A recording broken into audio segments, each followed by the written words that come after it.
solo bandeko balandi radio télévision Kimbangiste bana papa Simo Kimbangu mbote na bino banso besika bozwami ndenge ezali bomesono na bino na biso pona kolanda émission na bino bokolingaka mingi émission ebengami ete émission masolo émission oyo ekopesamaka wa bino ndeko papa Lambert makwemi mo ndenge boyebeli yango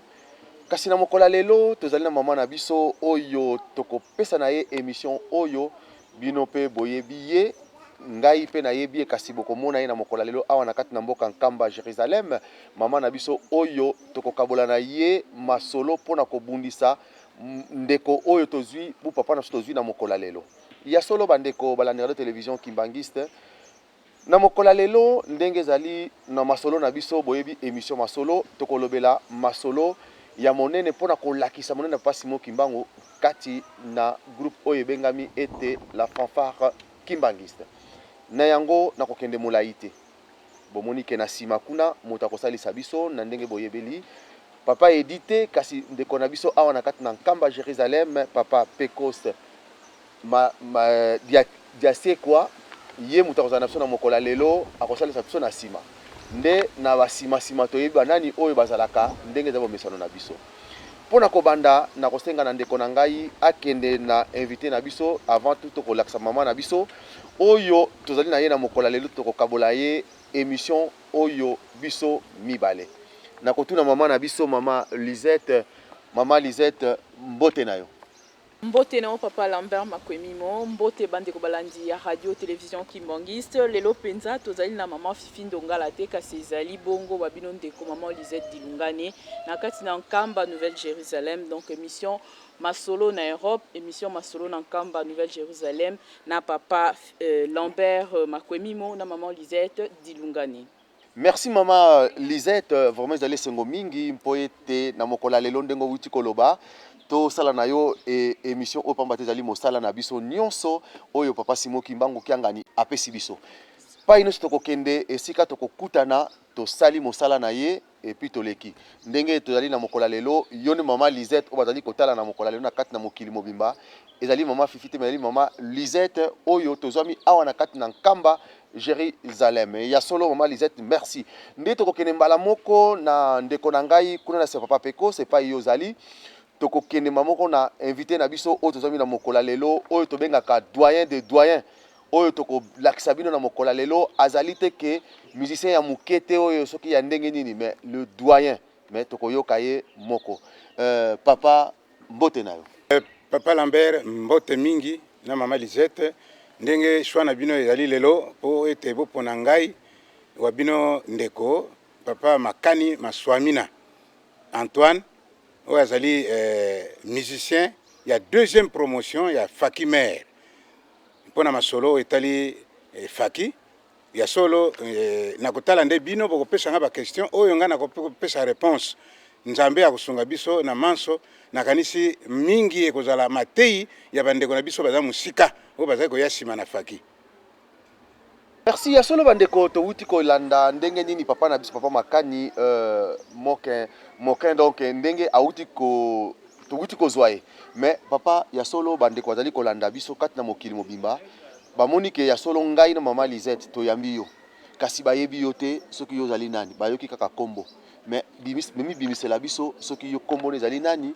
pe na kati na lingomba soko zo na grade ecclésiastique pe na Faki ozali nani et puis ndenge utolo bako ozali la deuxième promotion oyo biso ezalaki ndenge ni pe o se présenter mobimba na yo nde to pesi yo maloba. Merci na ndenge opesinga maloba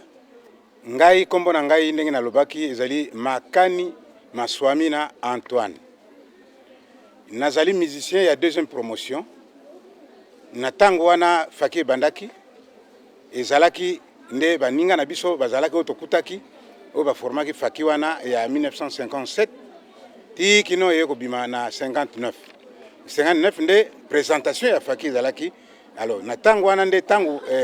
nzoto papa Simo Kimbangu eyaki nde baninga wana nde mutu bayambaki nzoto yango na 1960 na tango wana biso tozalaki na ba chorale na ba flûtiste nde posa na biso ezalaki biso pe tokoma na kati ya Faki alors na groupe ya Njili nde esika tobimaki deuxième promotion tokutanaki na baninga mosusu bautaki Brazzaville ba délégation ya Brazzaville yaki pe koyekola muziki biso na njiri pe toutaki kuna toyaki koyekola muziki et puis baninga mususu o bautaki na Angola bayaki su koyekola muziki. Alors ngai nazali parmi ya deuxième promotion ya 61 oto bandaki na muziki. Lelo yo ngai nazali chef de partition ya soprano na cadre ya Faki. Et puis na cadre ya grade nde Lingomba papa Simo Kimbangu Kangani anomaki biso na kati ya comité général ya Faki. Nga nazali sikoyo na département ya évangélisation,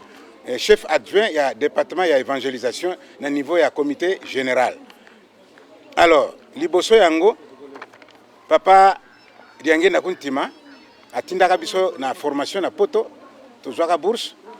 ebe toyaki nde to former bureau babengi Decodeki nde kuna nazalaka directeur national ya Decodeki.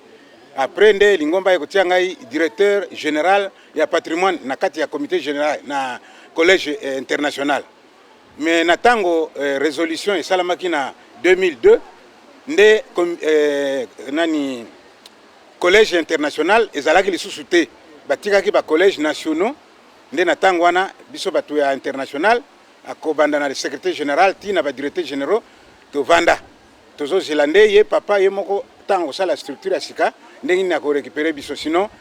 na lelo yo na tikala kaka musicien et puis na comité général ya Faki ya Kinshasa ya Faki maire. Mais na grade à Lingomba tamsu kokoza la naebi soki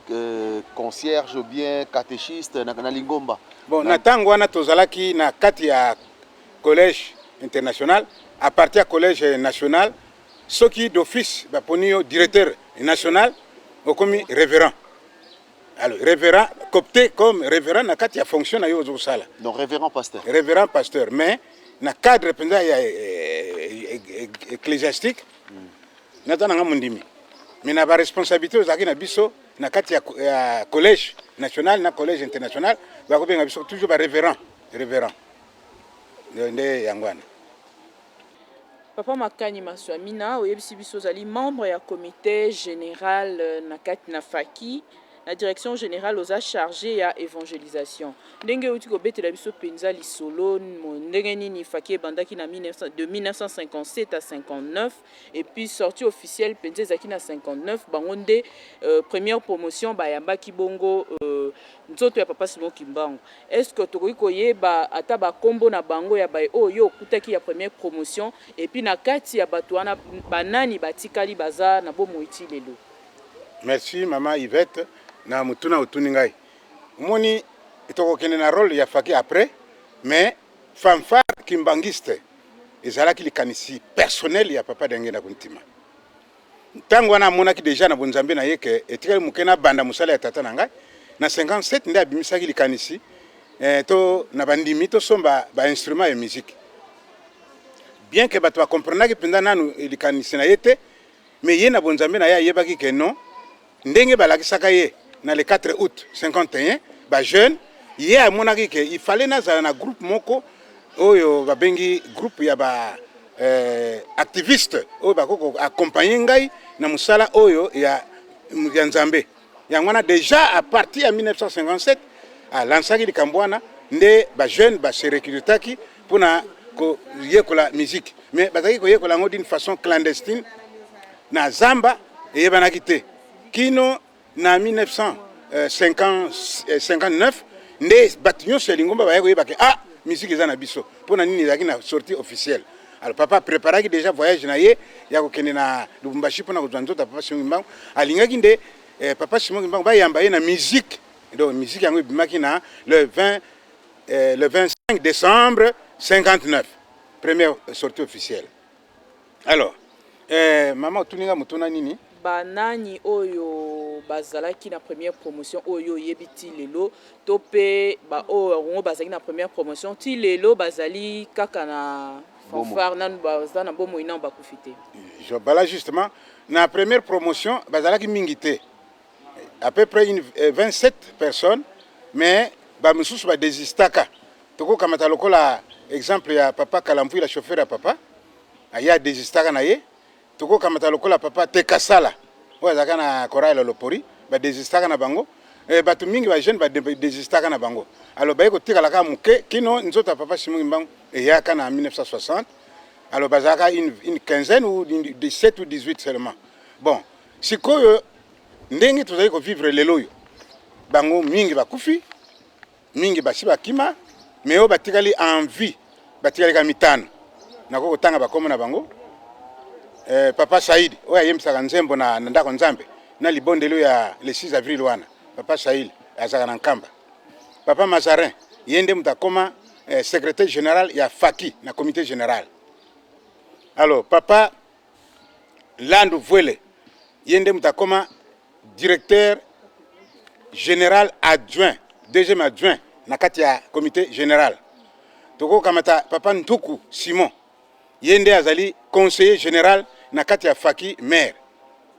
Alors toko kamata papa Nzongo Martin, yeli sous azali conseiller général na kati ya comité ya Faki maire. Donc bango wana nde mutu batikali bango mitano kaka. O bazali en vie, o bazali na activité tileloyo. Mais ba mususu mingi bakufi ba papa Masala Antoine, ba papa Kimbuta, ba papa Victor Mbulu, toko tanga ebele bakufi ba mingi ne bakufi bazana chama bele. Merci papa Mokin touti kolanda yo na question au moment na biso mama Lisette touti kotuna yo touti kolobela biso historique ya naissance ya Faki. Kasi tolingi toyeba tango bozo ko début wana ya kosambela ya kobanda ko ya musique na bazamba ezalaki mandenge nini. Bobandaki yango ebandaki na commune nini pa matete yokaka Faki bandaki na commune moko boye précis après elaki soki des fanfares na naissance nango tolito yeba bobandaki ndenge nini po ete biso petoka koyeba ndenge bandeli mezalaki na bazamba wana ezalaki ndenge nini. Merci papa Lambert na mutuna oyo tuni oyo uti pa mama Lisette. Faki ezalaki ndenge na tango wana papa lansaki appel wana ba jeune bandimaki. Papa tango lansaki appel wana il fallait ba luka ba instrument. Alors ba instrument ezalaki passe. Nde bazalaki ko sa cotisation bato ya mite malamu batiaki ba cotisation na tango wana ba 500 francs. Alors nde ba lukaki ndenge ni bakoko zwa musique. Alors papa Masala Antoine ye azalaki vraiment na posa yango mingi et puis papa a pesaki responsabilité azala lokola en tête na likambo wana. Yango wana ba lukaki tata moko azalaka na bar kala. Bar wana ekufa alo ba instrument etikalaka. Alo bakendeki pa ina ye pa papa wana po ete apesa bango ba instrument. Papa wana yebaki ke lokwa bato ba yelinga boye tolingi to songisa orchestre na biso ya kala. Ne bakendelaki na sens wana. Parce que ezalaki il fallait quand même bazwa ba instrument wana. Alors tata wana lokwa yebaki ke na idée ba pesaki bazongisa orchestre ya kala asedaki ba instrument. Alors ba instrument wana bazaki ko yekolango na zamba na côté ya Selemba kuna nani ba kabuli Selemba ote zaki zamba munene kuna bazaki ko yekolango kuna muke. Alors papa Masala etindaki yepe akende ko yekola musique na mundele moko bako benga monsieur Alario azaki kuna na Gombe. Alors mwandambo ya musique wana yekolaki nde saskoyo ba jeune ba yaki ko se rejoindre na ye nde bazaki ko yekolango na instrument wana. Mais tango tata wana yaki comprendre que ezali nango kozongisa orchestre te nde asilikaki azwaki instrument na ye nde sika wana babandaki kosomba musique na mbongo oyo papa apesaka wana basombaki musique ya baparticulier nde yango babandaki koyekola na yango.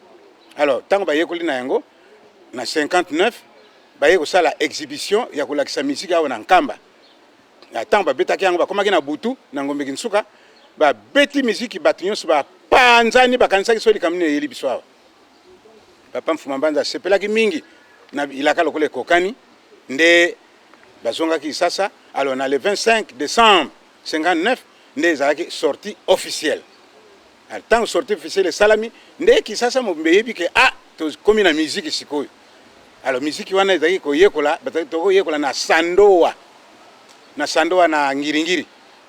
bala Sandoa na lopango ya tata Mata tata wana Sandoa na Kasavubu na Kasavubu na babala Sandoa kuna nde ba repetition zaki ko salama na lopango tata Mata mwana na ye papa Sakwameso oya komaki représentant ya ville et province Kinshasa to yebi papa Sakwameso azaki représentant provincial ya Kinshasa na lopango na bango na Sandoa nde to ko yekola kuna ba repetition. Alors tango wana chasko sango yokani partout baninga na biso na Brazzaville pe ba moni ke malamu biso peto za na fanfare alors batindaki quelques jeunes bayaki kovanda pa papa masala kolalaka kuna kolia kuna makambo nyonso kuna koyekolaka nde na sandoa. Alors biso na njili mpe tozalaki baflûtiste mposa na biso ezalaki biso mpe tokoma bamusicien. Alors na kati na biso moko na biso azalaki kobenga tata wana adefisaki bainstrument kombo noko na ye, biso mpe tokendeki kapa tata wana nde apesaki biso quelques instruments tozalaki koyekola yango na mayele mpe. Alors na njili alors dirigeant oyo adjoint papa Kiadi Marcel azalaki na njili mais azalaki dirigeant ya fanfare ye mutu azalaki kolanda papa masala. Alors azalaki na njili toprofitaki kotrouve ye mpo ye mpe alakisa biso musique nde abandaki kolakisa biso mais musique wana tokoyekola nde ya solfège mpenza oyo musique classique toyekoli yango na ndenge ya basolfège toyebi yango bien sango yokani na baninga kuna na Kinshasa ke na njili balingi basala fanfare makambo eke pa papa. Donc wana na ntango wana bokomi siko de fanfare ezalaki de fanfare te biso yalaki kaka fanfare mosusu na njili mpe bimisu mosusu te ezalaki de fanfare te ezalaki nde toza kolinga toyekola tokoma bamusicien ya fanfare tozalaki na baélève. Alors sango yokani ke kuna na njili baza kosala lisusu fanfare. Alors sango ekomaki pa papa papa amonaki ke non na ville de Kinshasa tokokozala na faki mibale te yango wana nde aisangisaki biso na baninga na biso ya Kinshasa tokomaki faki moko po bozalaka na faki moko. Faki moko donc bana nango kala ebandaki à partir ya 61 ntango biso tokoti nde faki ekomi moko. Alors faki ntango ekomi moko ekomi na ampleur ya fanfare mpenza ya marche pour na tango na liboso ya kilaka lokwa neti mwa nzonzingi moko boy mais tango biso to koti nde comme fanfare moko avec des marches. Alors fanfare officiel. Alors to comme ko beta même na boulevard na ba fête ya le 30 juin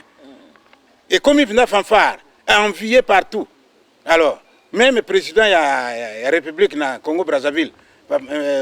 nani l'abbé Yulu tango yokaki yango abengisaki kutu biso tokendeki tina ndako na ye na résidence mpo amonaki ke africain asali eloko oyo ya ye moko oyo ezali ke fanfare.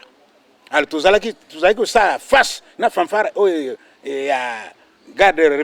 républicaine ya Brazzaville wana bazalaki na bamindele ensemble.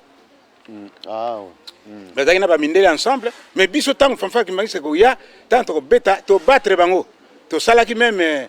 voyage moko na Pointe Noire na jeu olympique jeu africain oyo Yulu a organisaka en Afrique oyo babengaka jeu olympique oyo ba joueur ba athlétiste ba tout ça ba yaka. Alors tout ça na Pointe Noire conduit par la fanfare kimbangiste. Donc tout à Kinshasa to kendeki officiellement un appel ya gouvernement ya Congo Brazzaville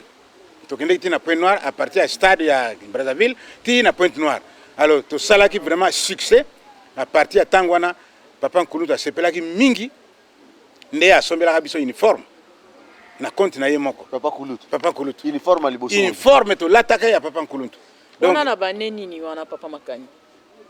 Mais à partir de 61, 62, 63 musique est comme une ampleur ya makasi.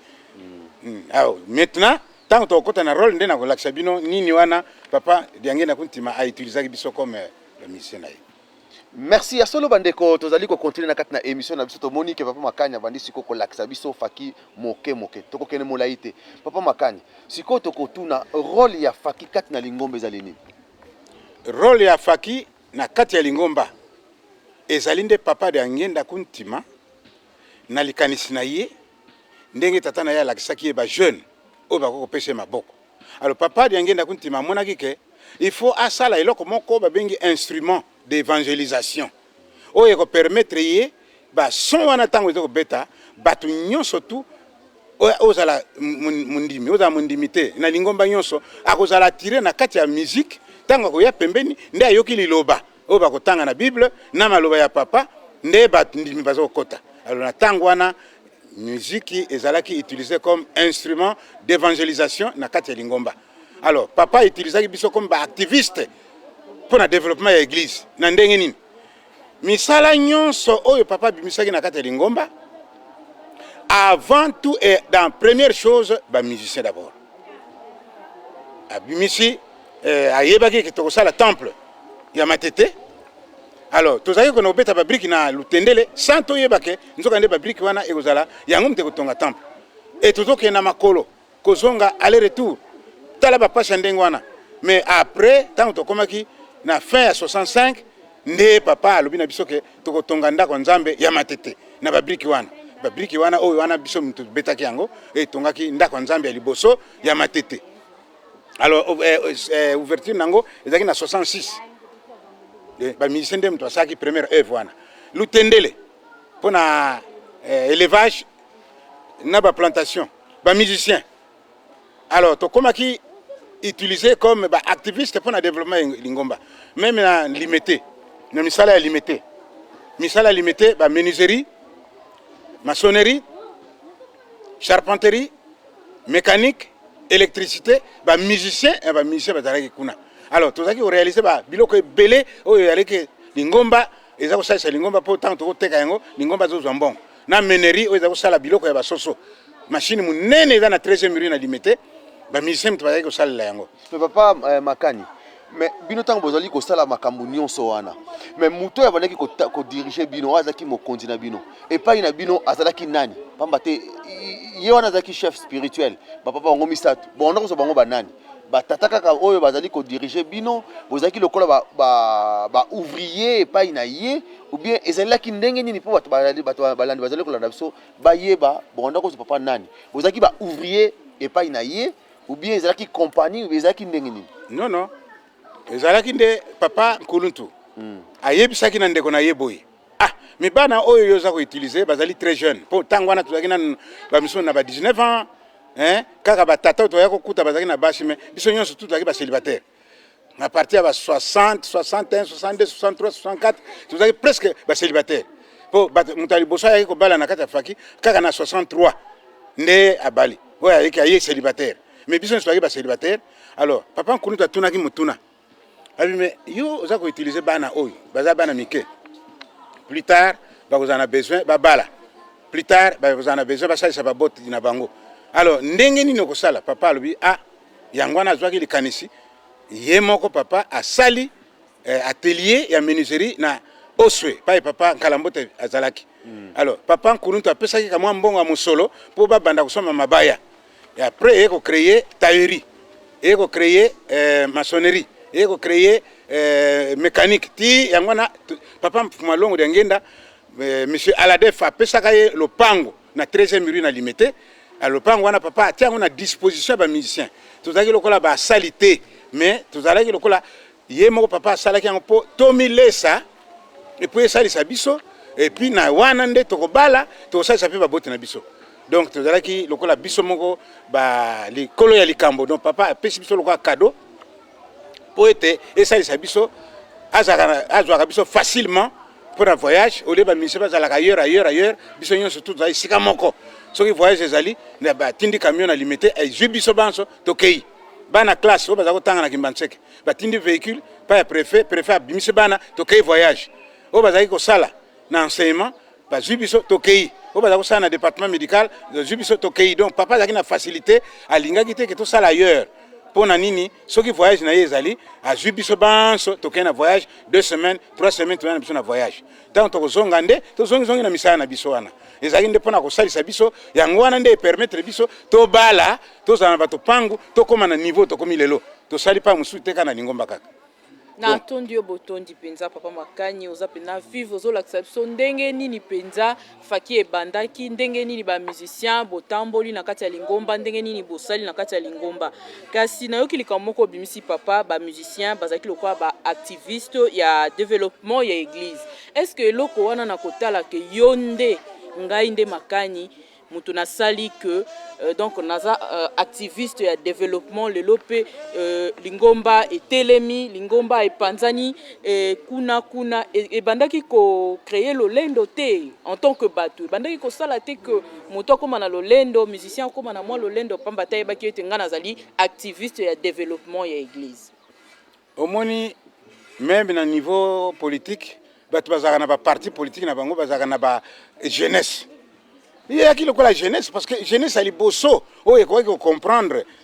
rôle na musala ya papa de na kuntima il y a qui des fanfare ba matutu ezalaki ba groupe moko ezalaki ko ya pona lingomba mais faki ezalaki ba bengi yango même na cadre ya statut ya l'église na biso ezali babengaka yango groupe d'accompagnement ya son éminence. Groupe d'accompagnement na kati ya statut ya biso ya église ezali. Alors eza na rôle nango ya groupe d'accompagnement. Na groupe d'accompagnement eza pe na rôle nango babengi groupe ya sécurité ya son éminence. Na kati ya statut eza pe groupe moko oyo ezali ko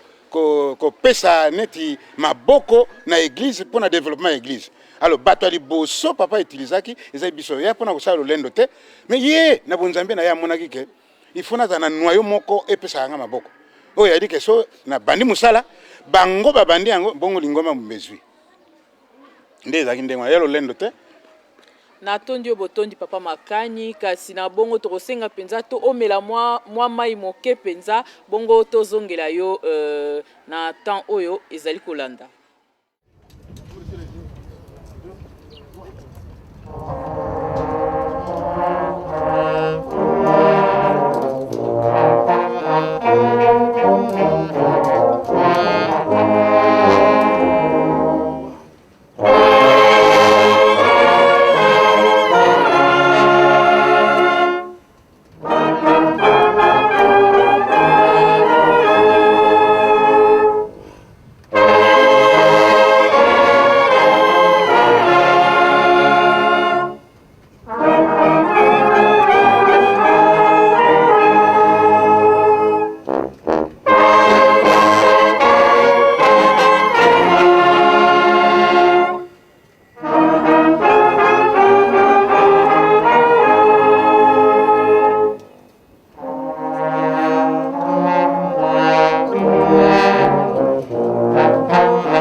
botondi mingi na réalisation, botondi mingi na papa Pecos, na bongo tozongeli penza papa Makani, pona kotuna papa Makani. Premier tenu na bino ya fanfare kimbangiste ezali papa Kulutu mtasombela kibino yango.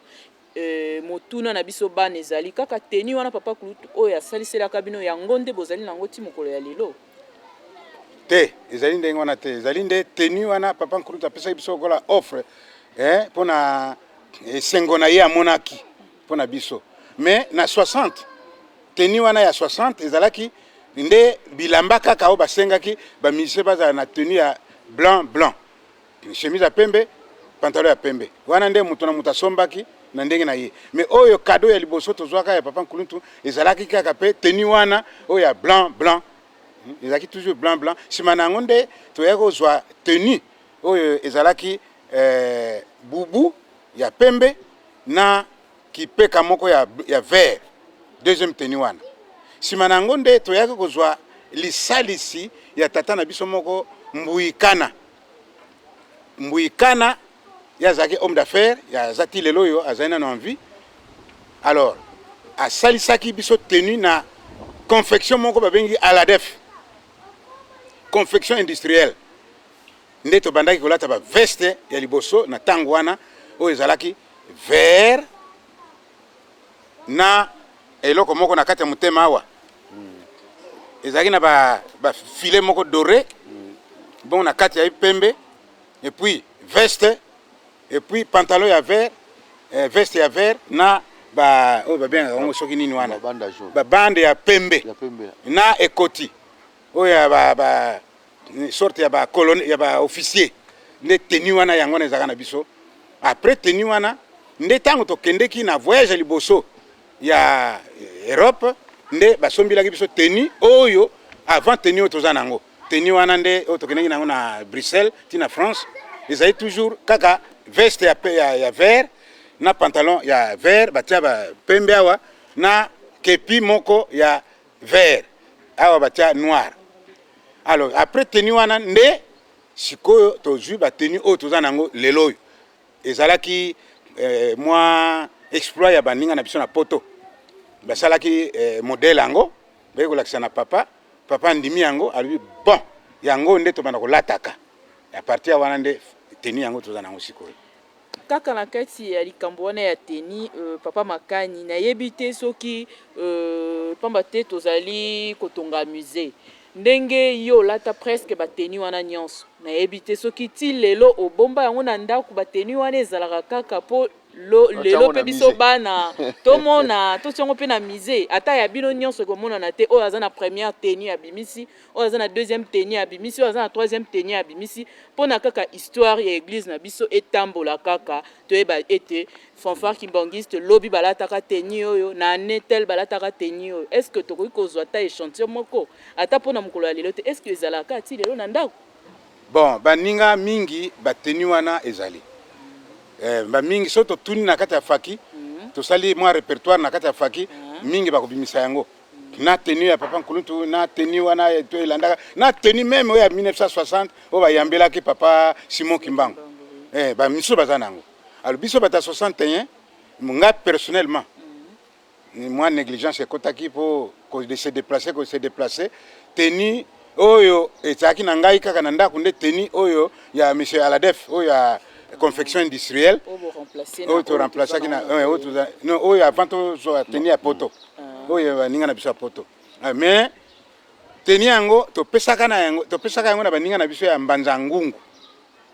tango baninga na biso ya fanfare ya Mbanza Ngungu esalamaki. Alors bazaki obligé baza na tenu. Alors biso tozwaki tenu déjà oyo tokenaki nango na Bruxelles yango na dirigeant na biso papa Masala asengaki biso to misaba tenu oyo ya kala oyo ya industriel ya la def po baninga pe balata yango tozongisaka yango kuna na centre nde ekendaka kuna yango ezaka na ndako mais ekendaka na Mbanza Ngungu. Mais oyo baboyaki na bango kopesa ezali mais oyo biso tomonaki te baninga na Mbanza Ngungu pe balata topesaka ya batenu yango ekendaka ndenge wana. na tondi obotondi papa makani ya solo penza likambo ya teni epesi esengo pamba te biso tomona kaka fanfare kimongiste balati teni vert mais lelo penza papa makani ayebisi biso lolenge nini fanfare ebandaki teni ebandaki ndenge nini tomoni ke ba difficulté ezalaki bechelon ezalaki etamboli pe bakomi na niveau bazali na yebi te papa Lambert soki ozali na likambo wi kobakisa na esika wana. Merci maman Lisette, merci papa Makani na ndenge tozali ko continuer na kati na émission na biso masolo ngai pe loko na ko bakisa maman Lisette ezali kaka na kati na makambo tozali ko balika munafaki nde na kotuna papa na papa Makani ba réalisation oyo déjà faki esali ezali nini ba réalisation ezali na ba domaine belé réalisation na niveau ya évangélisation. Le quoi ndenge na lobi ke na kati statut na biso fanfare ezali groupe d'accompagnement et de son éminence. Alors ba action oyo papa diange na kuntima abandaki na yango na kati ya Lingomba tango azui responsabilité na 59 le 20 mai 1959 nde papa abandaki musala atiki musala na fonctionnaire na ba belge a commis uniquement na musala ya tata na ye ezaki le 20 mai 1959. Alors tango fanfare bimaki sortie officielle il fallait maintenant ça ce que papa abanda kotonga Lingomba pona tango wana Lingomba tozalaki na ba parcelle te tozalaki na mabele te po Lingomba euti na clandestinité tozalaki kosambela na bandako ya bandimi. O mundimi apesi lopango na ye to sambeli. O mundimi apesi ndako na ye to sambeli. Ba groupe yaki sous clandestinement. Donc to sambela clandestinement. Mais tango to bimaki officiellement le 24 décembre 1959 Lingombe bimi nde sikoyo to longwe na époque ya tolérance to koti na époque oyo Lingomba ekomi na reconnaissance officielle. Alors fanfare PPC bimi déjà c'est que papa il fallait atambolaka na bamboka na tango wana Lingomba azaki na mabele te mabele ya liboso oyo Lingomba azwaka ezali mabele ya Kimbantseke oyo mfumungando apesaka mais sinon tozaki na mabele te tozaki continuer kosambela na batupango ya bandimi mundimi apesi lopango na ye tokomi kosambela kuna neti exemple na njili pa ya papa Michel Lukao Michel paroisse nde ezalaki wana et puis na Lopori 13 et puis Bongananga 22 et na Citas. Mais après tango Lingomba et yeko zoilan papa abandaki ko sala mibembo wana abandaki ko sala na fanfare na ye. Donc vraiment fanfare na ye yango azaki ko utiliser tango to kena mboka boye to komi na mboka ngo tamu so bandimi bazaka kaka misato mine mais papa babengisi papa mais papa lera ko koma kuna musala munende to ko sala ya ko beta musique repo ezate na batumisa to kaka bokuta te batumisa to parce que ba Lingomba nanu salami pendate donc batumisa to na babengi papa po ya na mboka na bango alors ba tango papa ko yakuna na fanfare na ye eh bien c'est ce que yo batu bazo mona fanfare ndenzo beta o mona mundimi akamati ndaku na ye apesi papa po alala alors na kati wana vraiment penda botuninga mutuna ya bien na tango na papa bato bazaki kosala sécurité na ye ezaki kaka ba musicien bato bazaki kosala protocole ba musicien bato bazaki kosala sécurité ba musicien nde yango wana omoni espèce ye kobima na kati ya ba musicien nde yango wana oyo komona protocole ye kobima kati na kati ya ba musicien ba misusu bazaki kobeta miziki ba misusu bazaki kokengela papa ba misusu bazaki s'occuper na ndako ya papa. Donc, bongisa ndaku, makamunyoso, tout ça, ba musicien. Alors, makamunyoso, tout ça, ba musicien. Donc, na tango wana soto komi na mboka, eh bien, tango muteya koteya, et si manango papa zuma loba, maloba o papa zako loba, yango ndezo kotisa batu na Lingomba. Et kotile na mutema, to leki mboka wana, muko msu tango to zonga wana, bandimba zaki misato, bakomi 100, 200, Lingombe salami. Allez, mon konjamboka akameti mabele apesi. Ah, na pesi bino mabele oyo bosambelaka. Kaka bongo na bongo nde yango na ba action ya papa yangi na kunti mebandaki. Alors papa a tango to komi na ba les années 62 sikoyo papa abandi kotala likambo ya moto mwindu, abandi kotala likambo ya moto mwindu, abandi kotalisa moto mwindu ndenge nini lisumu oyo asalaki, ndenge nini moto mwindu akomi na pasi ya boye. Abandaki liboso totombola maboko, tokotombola maboko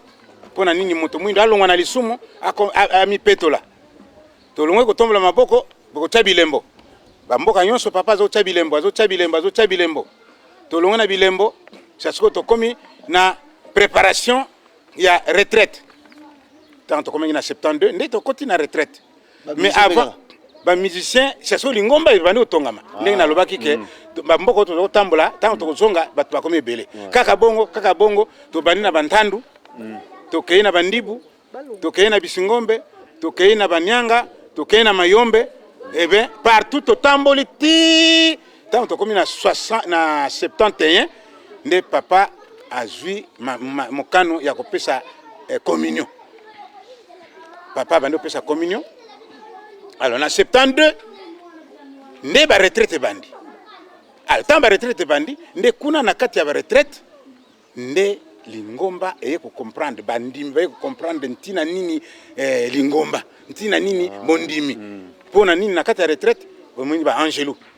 na ba révélation to moni mama mwilo ayo pesa biso biloko ya kulia po tozaki kulia te na retraite 3 jours mais okomona na kati ya retraite vers ba 16h omona moi solo moko ya biloko ya kulia ya tamu susu solo ya soupe ya ngombe solo ya mfumbwa solo ya madesu na nzala nyonso pe esili 3 jours mobimba kulia te kulia ka na 3e jour nde kuna ebimisaki ba jeune oyo babengi ba jeune de Tendele na ba jeune de Bisika. Fo ba jeune ya mibali bazaki na Bisika basi na Lutendele.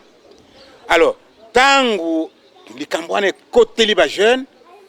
nde ba jeune ba monani solo na lingomba. Alors bango nde ba ko rejoindre biso ba musicien na musala ya papa tokomi kotambola na bango elongo na ba voyage. Mais papa makani tango bozotambola na papa.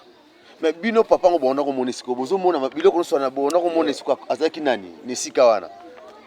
Po bozo landa kaka mutu azaki kaka na nzoto lokola bino. Comment bozo landa et puis baba kamisi zo sala mawana. Bona ko monisiko nani. Bon moni likambo moko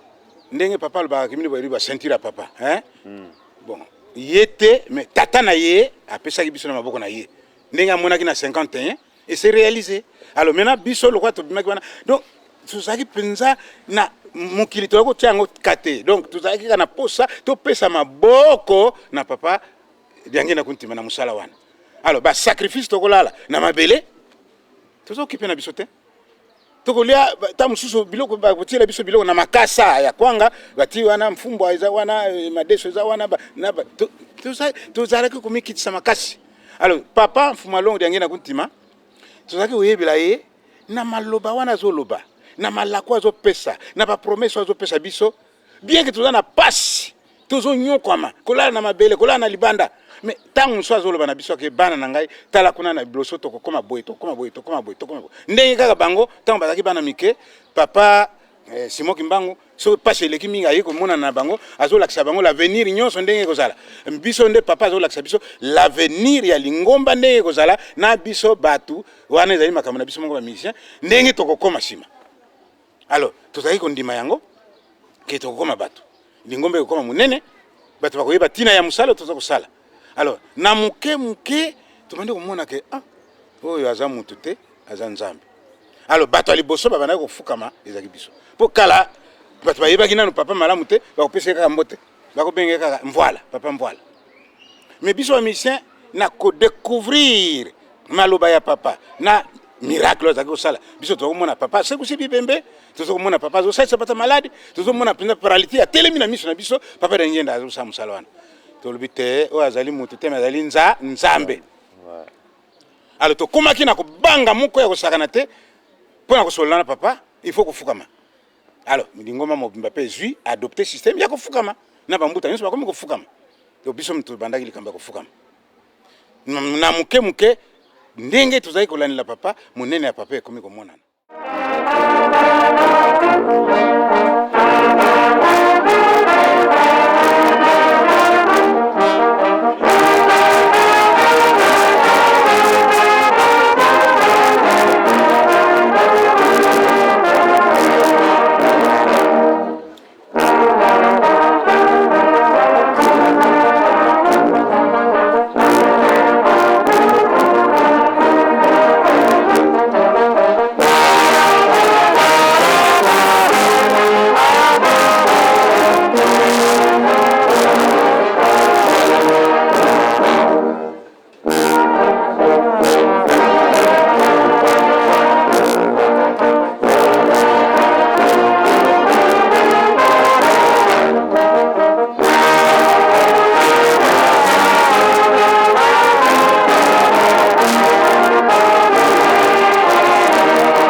papa makani ndenge olobaki que ba musicien bazali vraiment ba activiste ya développement ya lingomba oyo ba musicien pena basungi papa atelemisa lingomba oyo lelo oyo tangu yo papa makani oyoki pasi pona lingomba oyo otali ndenge nini esika bowuti na esika tokomi tango oyokaka ke faki esika boye esali likambo sepelisi papa te yo penza papa makani esalaka yo ndenge nini mpe likanisi na yo nini okoki kopesa na bano baye nsima mpo bayeba musique to fanfare ezali nini na kati ya église bi nde yango wana ezali capital na lelo oyo toza kozwa baplainte mingi biso toza na direction générale okoyoka kaka kuna na Bukavu bamusicien na représentant bazoyokana te oyoka kuna na Saint-Ouen nani pasteur national na bamusicien bazoyokana te oyoka kaka boye kuna partout mais référence ezali nde Fakimer tala ndenge tokomi suki ya pembe na kati ya mosala oyo ti lelo oyo lokola papa sengaki biso souffle to senga souffle yango wana ti lelo oyo ngai moquin nakanisi bomona ngai na bacassette tout ça naza nano kobeta musique mpona nini c'est ça papa alingaki nde souffle tozala na souffle mpo tobetaka kaka musique alors na ndenge age oyo ya ngai nakomi nango lelo oyo 70 ans d'âge et 53 ans na kati ya faki mais naza nano kobeta ezali exemple à suivre bon faki mère tozalaka na problème na collège te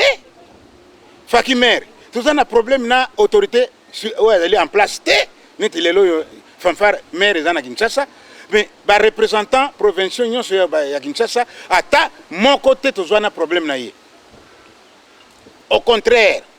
bango nde bayaka kotuna biso ndenge ni bomona ndenge nazotambusa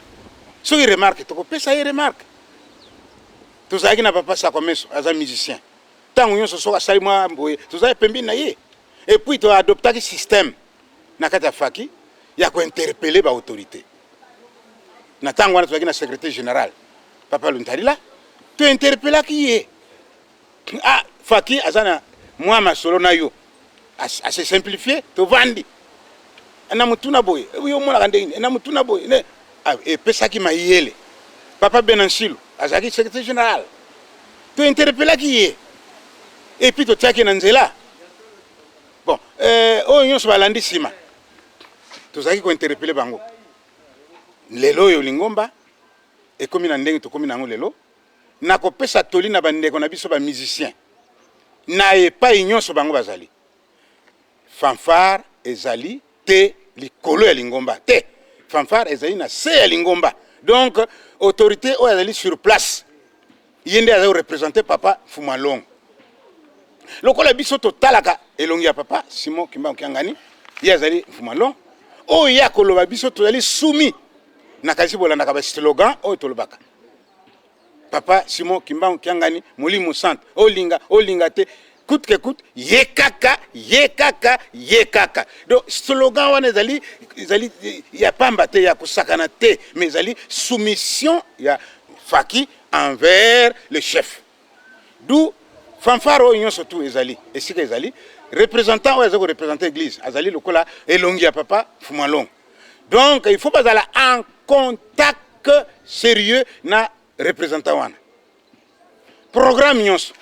oyo papa oyo représentant na kozwa pa ya papa akopesa ngo na faki akoexécuter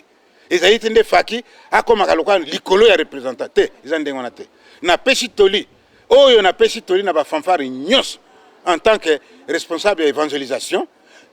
botala ndenge faki mère ase soumetaka epai ya baautorité selon baéchelon na bango ti kino na papa Fumalongo Simon Kimbangu Kiangani nayebi te biso jamais na fanfare mère tosala indiscipline mutu makasi jamais esalama te lokola esalama te direction générale il faut boyokelaka ye mpo awa toutaka zwaka makambo ya papa mbi yango totindaka na fanfare nyonso ya monde mais comment voulez-vous oyoka kaka okuna dernièrement tolobaki na fanfare Europe bango nyonso bazala fanfare moko tozali na esengo lokola na Londres bango nyonso basangani ça va alors na France aussi bakomi kosangana ça va biso nde yango tozolinga et donc bolingi fanfare moko na ville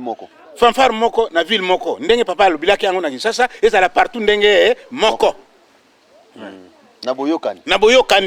na bolingo moni. Alors to créer ba problème te ya ngwana nde réponse na yo ya pesi mama Izette. Matondo mingi papa Makani vie moquin papa penza azo fungolela biso azo lakisa biso nini nde fanfare azo royebisa biso penza ete fanfare eza na se ya lingomba eza likolo ya lingomba te nde fanfare penza yango mtezo pesa biso slogan ya kitoko que papa Simon Kimbangu kiangani molimo santu ye kaka coûte que coûte kaka yende tata nzambe molimo mosantu donc bino bozali sentir ya tata molimo mosantu papa nde alakisi biso ndenge nini fanfariste to musicien akoki kozalela kasi naza na question moko ya moke kaka papa Makani pamba te kozala musicien instrument wana epesaka nanu mwa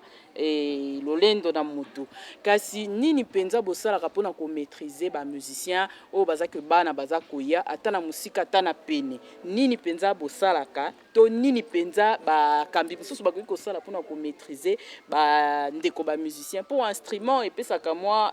mutu soki azobeta miziki na bato batalaka ye nanu bazomona ye différent bazomona ye monene mwa fierté moko boye mwa lolendo moko ezaka na ba musicien yo penza en tant que ancien nini penza yo koki koteya na bandeko oyo bayesika to bandeko baza na musika. Mama Lisette na question na yo ezali très capital po ebandaka na biso boyo lolendo ngo biso yo oyo ka vie moquin ezambe pasi kasi ba tuzaki na ba 17 ans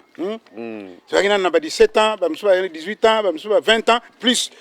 pas plus de ça donc biso tuzaki ya suka wana suka ba 20 ans nde ba 17 ans 16 ans tuzaki ndani wana. Alors ndenge olobi mama Lisette orgueil ezalaka pona nini musicien za vedette. Oui. Au moins, je personnellement, je suis moquin. Vieux et yesima. Mais je suis moquin. Mais nandenge instrument on a dit que beta. Petite trompette wana. Nakasi batumi ba yebiango na monde etambola. Na ba partie bima wana la la la la la la la la la la la la la la la la. Et que le monde mobimba. Na ba fanfare. Nani ezali création. Ya biso ya o natango wana moquin azobeta wana yaki na nouvelle mama Lisette na noté viete mais yaki moquin.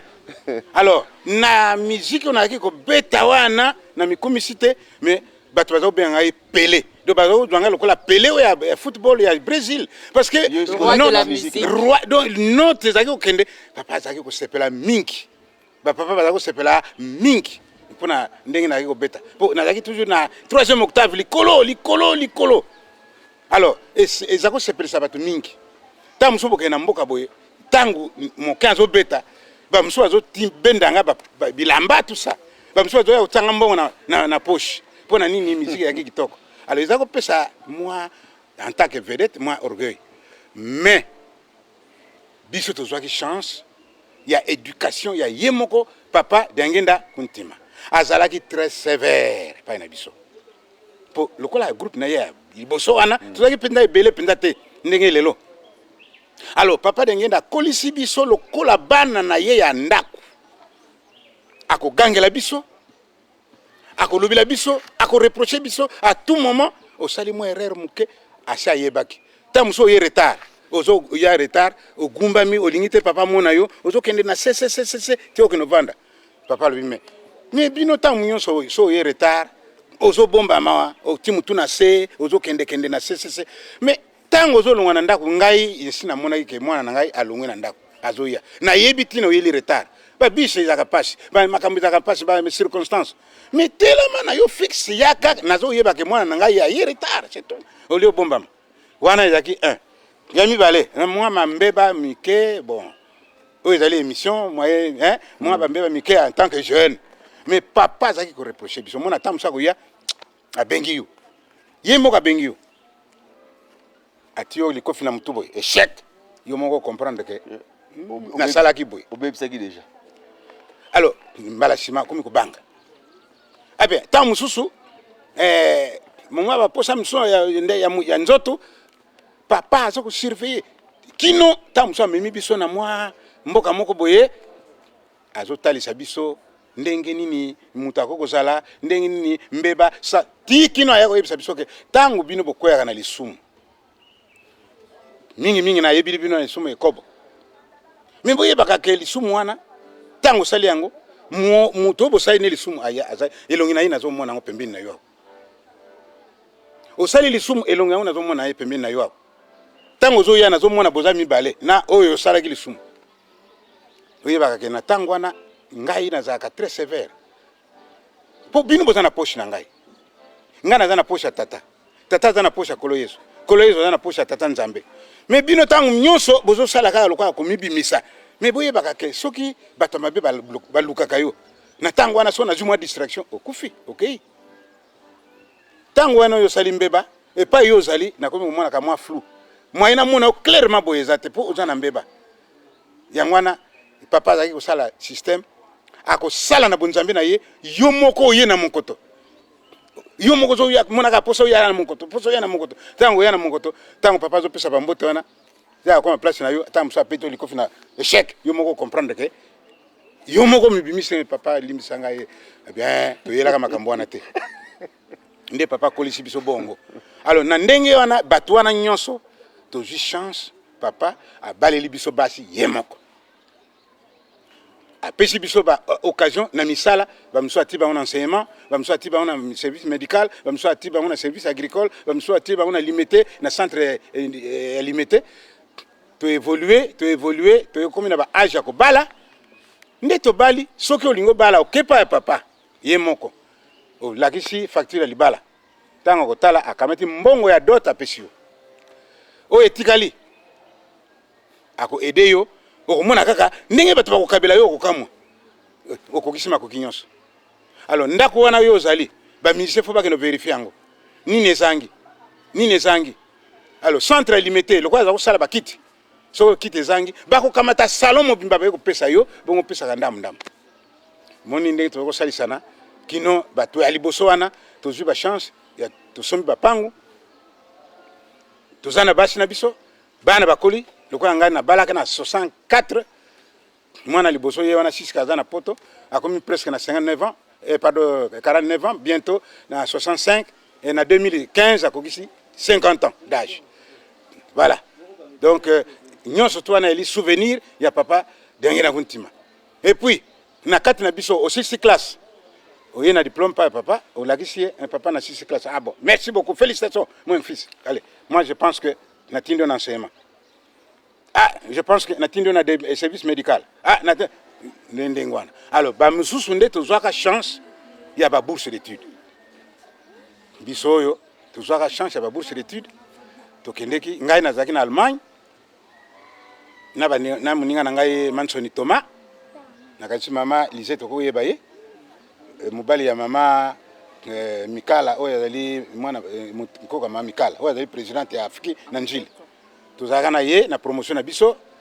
na promotion ya liboso kuna papa mukoko oyo akufaka azalaka na développement et puis na bamususu papa tindaki bango na Canada bamususu papa tindaki bango na Cameroun na IPD bamususu papa tindaki bango na France tout ça mais azalaki koloba na biso tango nyonso bino mutu bozwi chance liboso bozonga po bopesa chance na baninga na bino batikali sima alors biso to landaki mobeko wana mais oyo balandaki sima tango crise ekoti na mboka na biso bazonga te balutukebi bazaka kuna banchangani bazaka kuna bamusu bazaka kuna balanda lotomo ya papa te mais biso batali boso tozonga pona papa lubike bozonga bosalela na lingomba po bopesa chance na bato mususu voilà ma mama ndenge tozaki komibomba ndenge biso toza na chance ya kozala na basi oyo alike banda obalaka ye ti lelo boza na ye kaka mais oyo bazoya nsima oyo mpasi na biso ezali nini bamusicien original ya fanfare mare batikali so mingi te fanfare mare ekomi constitué mingi na bato bazowuta na baprovince na bapays mosusu oyo bazowuta na bafin fond ayeki sasa na raison d'étude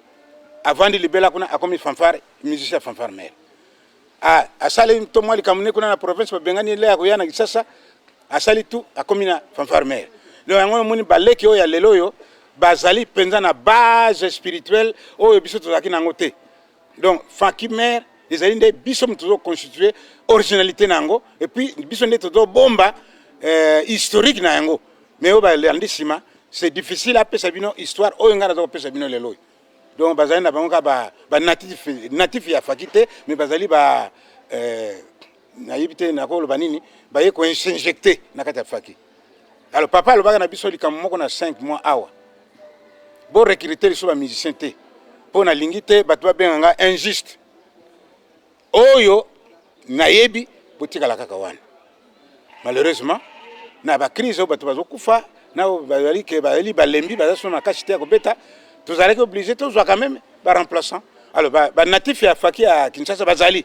mais mingi pendate. Mingi bande bazo uta na intérieur na ba pays mususu Angola na Brazzaville tout ça bazo uta na ba province bazo ya ko combler ba trou wana na faki mère. Comportement na bango pe ndenge bomona kaka ezalaka ndenge mususu par rapport na biso yango wana. Na tondi botondi papa makani kasi question na ngai vraiment et telemine esika ete papa Diangenda Kuntima bande kusunga bino na misala na kusunga bino na kobalela bino basi na bino kasi lelo tozana papa Simon Kimba Okiangani Mfumalongo mokonzi ya Bule mokonzi ya Lingomba est-ce que papa Mfumalongo papa Simon Kimba Okiangani pe asunga bino kaka na misala tote et puis deuxième question na ngai ezali ete bino penza bo sali na papa Mfumalongo bino penza bo zalaki ndenge olobi ke bino bobotami na faki lelo oyo soki bolingi ko tika pe baleki mususu to bana mususu bosala kalolenge nini pona recrutement po toyokaka ete pona okota faki ezaka pasi atoza mposo okota faki soko ke bazwaka batute batusu balobi baboyaka na bango balingaka kaka bana na bango bamususu balobaka toyokaka ba leson di ebele yango lelo penza tolingi toyoka ngo na munoko penza ya yumuko papa Mokian ya solo na kala papa Diangenda Kuntima ndenge na lobaki ke tuzaki mingi te et puis yaki ebandeli ya Lingomba groupe moko kaka ezalaki ya faki partout tozo tambola kaka na ye ya lingaki nde Tomi Petola yangwana alingaki te tozaka na bambebe ebele malgré la jeunesse mais a surveillaki biso makasi jusqu'à ce que aye ko réussir tokomi ndenge tokomi lelo bien que mingi na kati na biso bakufi kasi mwandambo tozali papa akoko compter na biso parce que ndenge bomona na betaka musique et la gisi réellement que tozana base spirituelle et belé oyo tozui et pas ya papa alors lelo tozana papa Simon Kimba Okiangani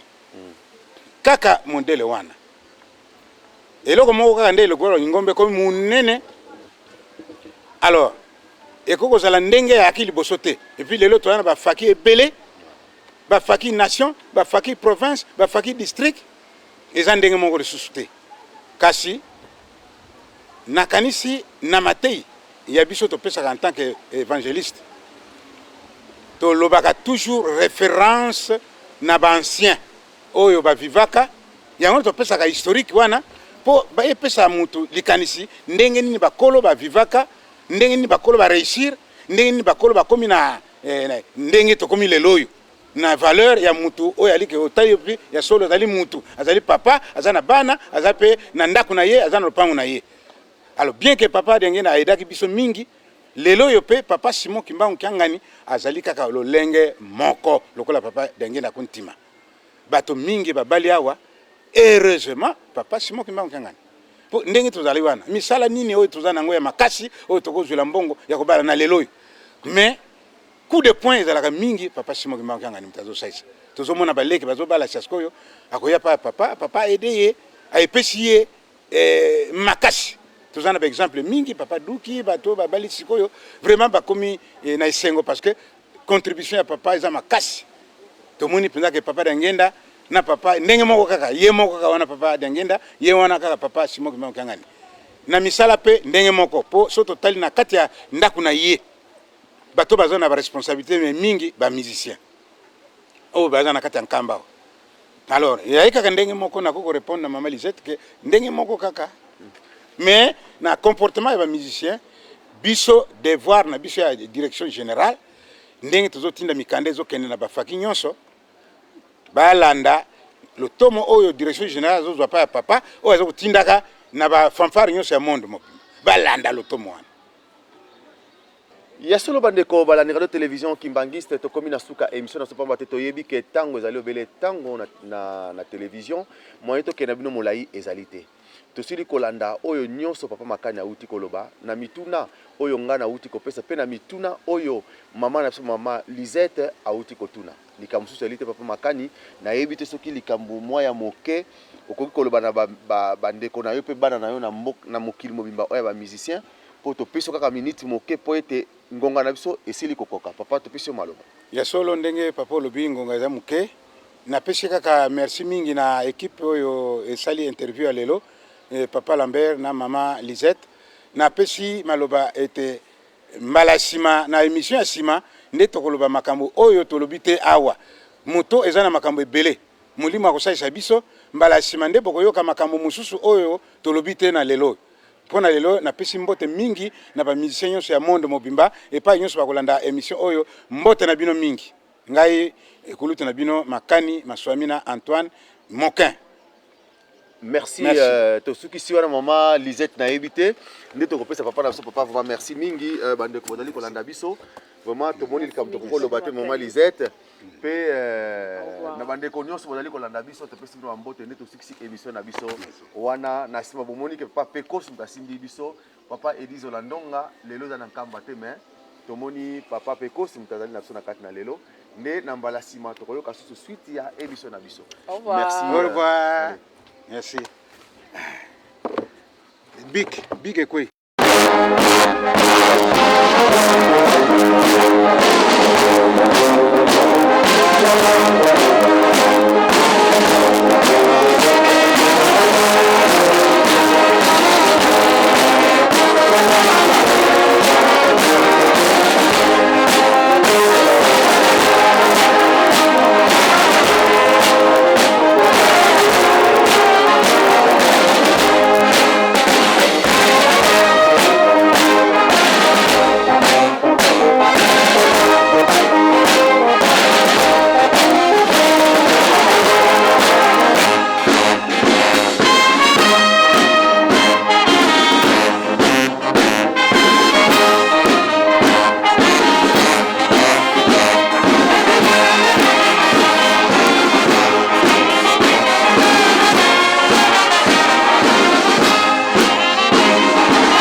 Nzitu suka tata fuma longo, fuma di boom.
Amen.